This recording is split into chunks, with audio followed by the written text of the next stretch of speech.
Welcome back, friends, to Alpha Beta Soup, where we unpack Bitcoin using on-chain analysis. I'm TXMC. We've got a few things to talk about today. We will look at the Bitcoin price chart. We will also check out the derivatives market and the on-chain space. We'll also take a peek at a couple of the macro news items that I think are important factors for the market in the next few weeks. So don't go anywhere. You're watching the best on-chain and Bitcoin analysis channel on YouTube. If you enjoy this content, make sure to give my video a thumbs up and subscribe to the channel. We recently broke 8,000 subscribers, which happened very quickly, and I can't believe it. Thank you so much for your support. I couldn't do it without you. So let's get into the charts. Well, here's our price chart, and for the last few days, everyone's been talking about this rally off the bottom, which is about 15% off the 33K lows. But I'm not yet ready to ring the party bells. I still think there's a lot of headwinds playing against this being the rally that leads us to new highs. Some of those headwinds are purely technical. We can see we're still stuck in a downward trend from the November highs, and we're also underneath the 39,600 level that provided technical and structural invalidation in January when it was broken. And it's what led me to say that I thought price would eventually make its way all the way down to test these lows from June and July. And as of right now, that is still my base case. And while I remain bullish on Bitcoin long term, it's impossible to ignore the very bearish macro conditions we find ourselves in and the obvious correlation that Bitcoin is showing to risk assets and the S&P 500 index. And while I know a lot of Bitcoin maxis out there would like to hear and believe that Bitcoin will go on its own euphoric bull run in the face of economic weakness and sell-offs, I don't find that to be the most realistic outcome. Many leading indicators are showing that the next couple of months economically are probably going to be tight and not very rosy. And those conditions don't lend themselves to Bitcoin having a prolonged bull run, not at this stage.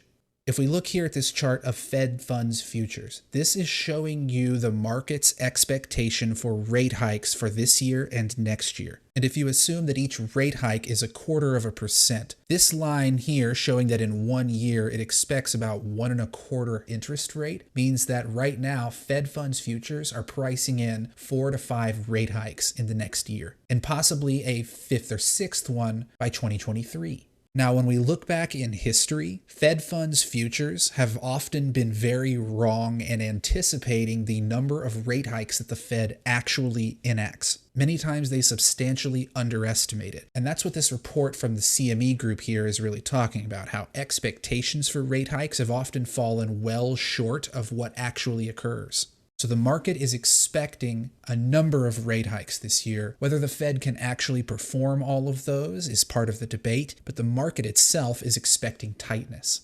Additionally, the jobs report came out this morning, and it showed that in January, the U.S. lost 301,000 non-farm jobs, with 51% of them coming from leisure and hospitality. 154,000 of the 301,000 jobs were lost from leisure and hospitality, from service workers, frontline, restaurant, and hotel workers who are vastly underpaid, underappreciated, and overworked. People trapped in tip-based wage systems, often without medical insurance or retirement benefits. These people deserve better, and we are seeing a massive churn in this industry. If you look here at non-farm employment charted month on month, look at the growth each month, and then look at January 2022. This effect is a big byproduct of the Omicron variant, which has spread wildly and caused a lot of workers to miss days of work. But this print here is dramatically below expectations, and this will have a negative effect on market sentiment.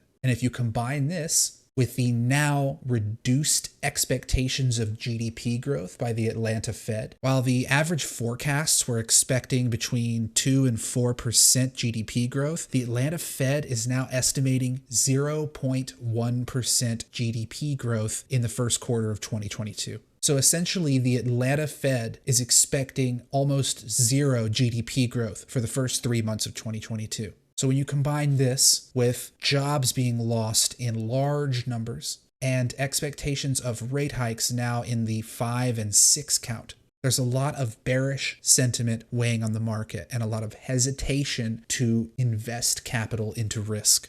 And while we've seen a lot of this bearishness playing out on the macro scale, the futures market for Bitcoin has stayed very elevated and has not shown much signs of breaking down or unwinding. We are finally seeing a sustained, relatively sustained negative funding rate. But with open interest remaining elevated, essentially at the same levels it was before, and with the recent rally in price, like I said, we're 15% off the lows, it's possible that some of this negative funding is the result of the spot index leading futures. So if there is enough buying volume in spot to push price up faster than the futures price, it will create negative funding because the funding rate is calculated off of the basis, which is the difference between the spot index that the futures market is tied to and the futures price itself. So when the spot market starts running away from futures, even in a mild degree, it can create a gap and a negative funding rate. There are other times when open interest is rising quickly into negative funding, and you could say maybe that's a bunch of shorts opening new positions. But when we see open interest sideways and isn't really growing or shrinking with the price movement, while we're seeing this negative funding, and we've mentioned that we're 15% off of the 33K lows, it's very possible that some of this negative funding is just a result of the rally. Now we can see that the long and short ratio is still very short. It's as short as it was in October, but it's difficult to call for a short squeeze here when I just explained all of the macro headwinds playing against a rally. Now, there is one possible scenario that because we have so much open interest, because we do have some negative funding, because the long and short account ratio is showing that people are short in this market, even though they may not be overly aggressive, these criteria here set us up for a possibility. Because the Fed has been so hawkish, because they have postured themselves in such an aggressive way, there's a chance that if the market catches a whiff of any dovishness at all, any possibility of a pivot, any material chance that they don't take as aggressive of an action as they have postured, we may see a relief rally. We may see a sigh of relief by the markets. Everything takes a deep breath and we might get a rally. And if we do, it's possible that we could see a bit of a short squeeze catalyzed by the futures market because of all this built up OI, because we know there's a fair amount of them that are short. If we actually get over 40K and up towards 45, and maybe we're actually able to clear above this liquidation wick, there's a possibility that we could start seeing shorts get squeezed, which could push the price up. But if growth broadly is slowing down, if the Fed is still planning to pull liquidity from the markets, there's a very good chance that this hypothetical short squeeze scenario would just run out of steam somewhere up here. Now, I know that I'm expressing a lot of bearishness here, but I'm just trying to be honest. I am still very confident in my long-term thesis about Bitcoin, and none of that will change with what's going on in the macro landscape. If anything, it reinforces my reasons for being invested in Bitcoin. But I see so much chatter on Twitter that, in my opinion, is misinformed. It comes from a place of assuming that just because Bitcoin is hard money, because it is the soundest money asset we have, that it is going to supersede all geopolitical considerations and go on a massive adoptive bull run. And I just don't think that that's realistic. Now, from the big picture, super zoomed out monthly time frame, Bitcoin has been on a pretty much non-stop bull run for 13 years. So in that regard, Bitcoin maxis are right. It is in a bull run, and it's not going to stop just because of what we're seeing right now.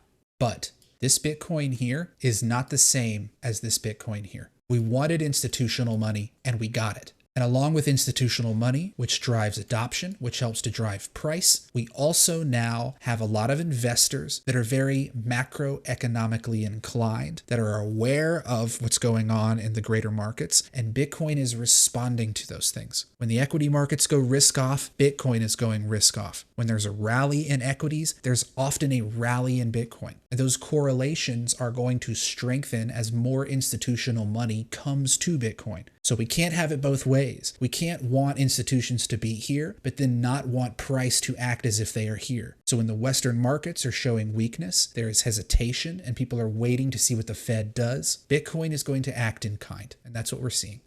I do want to spend a few moments touching on some of the on-chain metrics that I've been looking at. There's been a recent spike in a few different metrics that was caused by a specific transaction on-chain that I want to talk about here because it's created some chatter on Twitter. As you can see here, there is a spike in net realized P&L, a spike in realized profits, and the adjusted spent profit ratio has quickly rallied back up to break even. There's also a spike in long-term holder spent profit ratio. You see that right there? Now, the reason this happened is because some unknown person moved a ton of Bitcoin out of a 2016 wallet that was involved in the Bitfinex hack. So back in 2016, the Bitfinex exchange was hacked and a ton of Bitcoin was stolen, and it has been sitting dormant for over 5 years. Well, just a couple of days ago, some of that supply was moved to an unknown wallet, and that movement of 5-year-old coins created a high realization print across a number of metrics. If we go look at long-term holder supply, there's a little wick down in the supply here in the last couple of days. Let me zoom in even more. You see this move? This is the move. This is the move of Bitfinex coins from the hack wallet to some new unknown wallet. And we can see that this spike manifested itself across a dozen metrics. We looked at the realized profit, how it changed. Long-term holder supply changed down. Short-term holder supply changed up. Long-term holder net position change printed a red value here. And if I scroll down to liveliness, we got a jump in liveliness. Now a rise in liveliness shows coin spending, the destruction of coin days. And because a bunch of coins from 5 years ago were spent, a ton of coin days got destroyed and we saw a rise in liveliness. All of that movement is from these prints right here. This is the Whale Alert Twitter page, which is a bot that posts a lot of updates whenever there are big transactions on chain. And in the last few days, there were a series of tweets about Bitcoin being moved from the Bitfinex hack wallet to new unknown wallets. So when we see that, we can take a step back from seeing long-term holder spending, and we can understand that this is not a sentiment or behavioral shift for investors. It was one person doing something that caused a bunch of metrics to react. But this is the kind of transparency that the ledger gives us. We can see these things happening, where if this kind of thing happened in a traditional asset, the only ways that we would be able to measure it were in the price and the volume.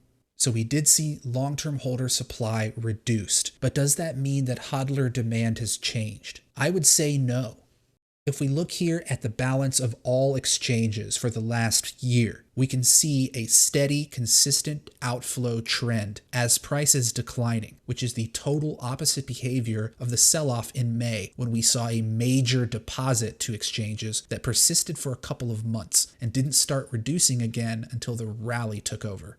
But here in January and December and November, the last few months, prices pulled back over 50% and exchange balances have been sideways and reduced. So we are seeing a passive demand for the asset in that people are pulling it off of exchanges and away from its ability to be easily sold.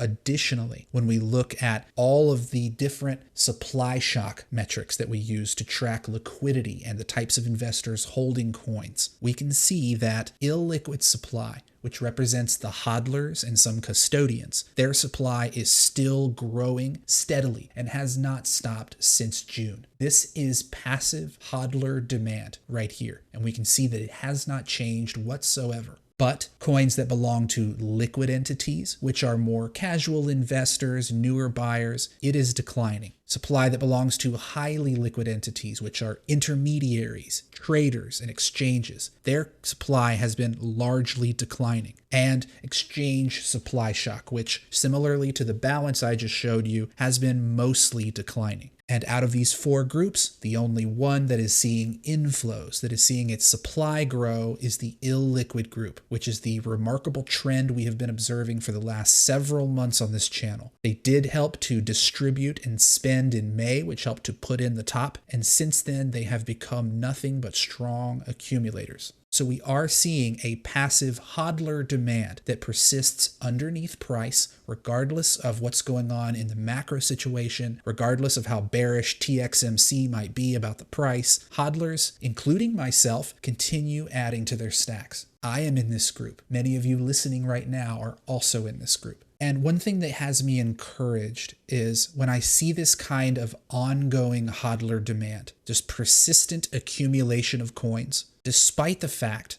that realized losses have been surpassing realized profits now since the beginning of January. When I see those two things together, it really shows me that we have got different classes of investors in Bitcoin right now. We've got a certain group that continue to amass corn regardless of external narratives. They don't care what's going on in the rest of the world. If anything, they are more inspired to buy whenever we see price weakness. That group hasn't changed their behavior since I made the first video on this channel. It's been status quo up and to the right. However, we have major losses being realized on chain. We have a 50% drawdown. And when you look at times in history when realized losses have exceeded realized profits, they tend to be in the depths of bear markets. So is that what we're in here? Are we in a bear market? Well, possibly, but I think what's up for debate is really how long it could last. We had a bear market in the summer that lasted about 2.5, 3 months. And then we got a rally that even though price was going up, the underlying on-chain dynamics still looked like a bear market. So I think that the categorization of bull or bear market is up for some debate and some redefinition.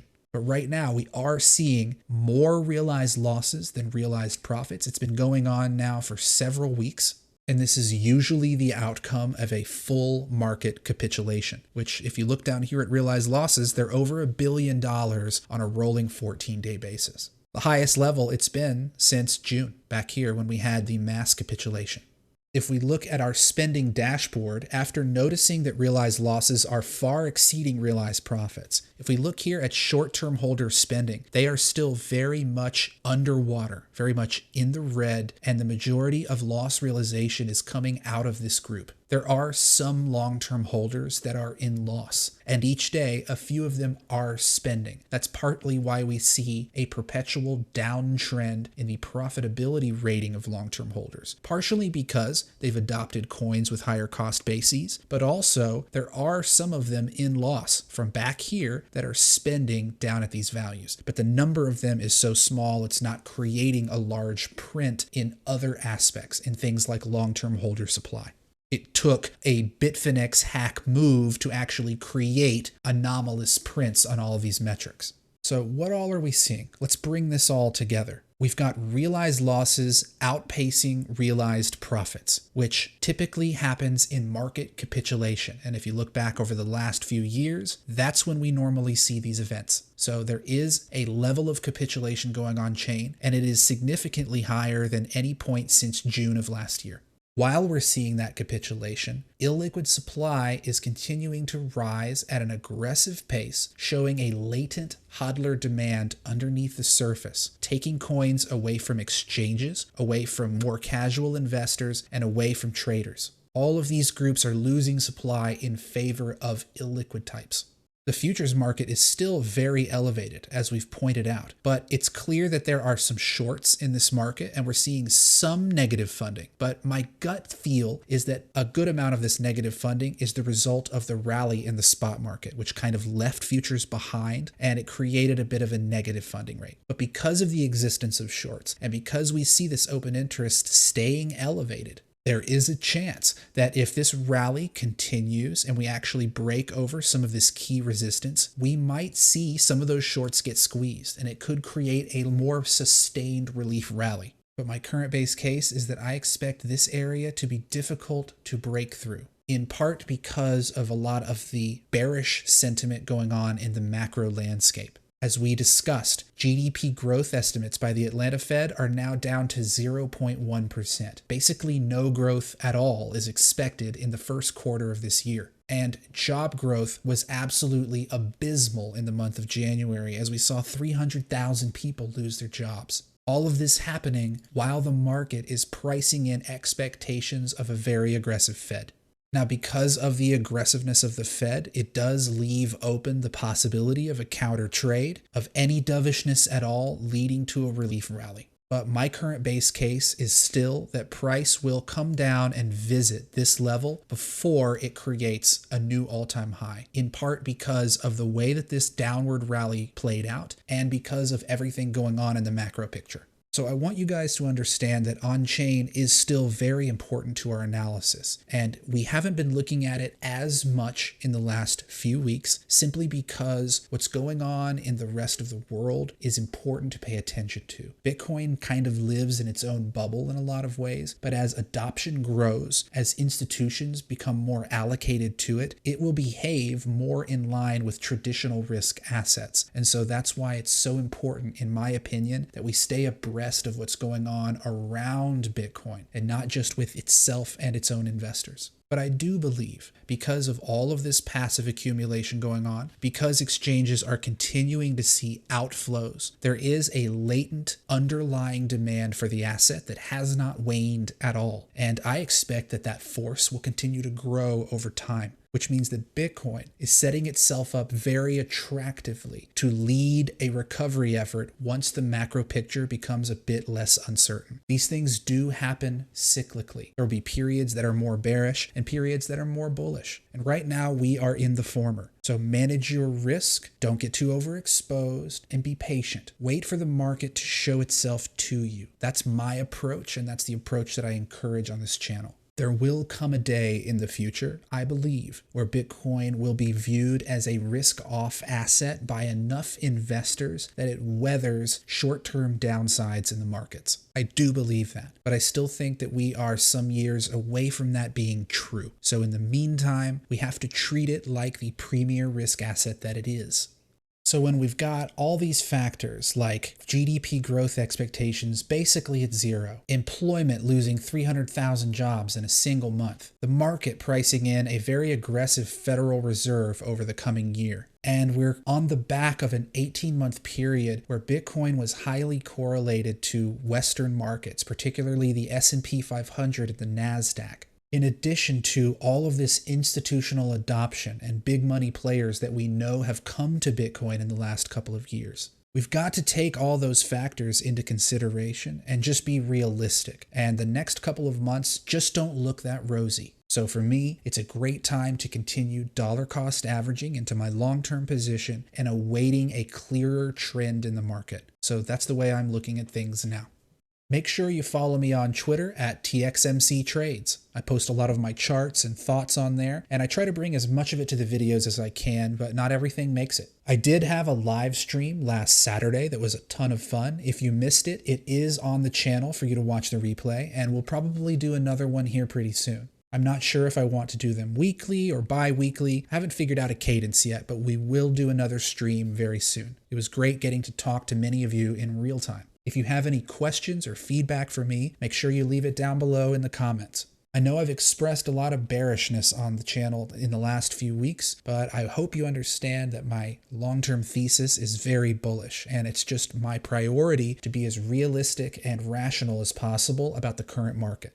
And while conditions for a short squeeze do exist if we are seeing a rally at this point, I still believe that all the macro headwinds we talk about will make it unlikely that we see price discovery anytime soon. So that's my current base case. We'll let the rest of the week play out before we make another produced video, and maybe we'll put one of those out this weekend. Next week, February 10th, is the CPI report when we find out the newest inflation prints. So that's on my mind coming up in the next few days. These are the times in the market where your conviction is truly tested. This is not a time to be exposing yourself to YOLO plays because additional downside is still very possible at this point. And I will continue thinking it's most likely until we properly test 30K or the market shows a vastly different profile. But that's it. I've been rambling for a long time. I don't even know if this video is going to make sense when I edit it all, but I hope that I was able to share my thoughts and observations with you. This market is very difficult to assess, and that's why it's important to stay humble, to stay rational, and to look at things as frameworks of possibilities. I hope you're having a great week, and we will talk again very soon. So until next time, take care of yourselves, friends. Be kind to one another. We will speak in a few days. Cheers.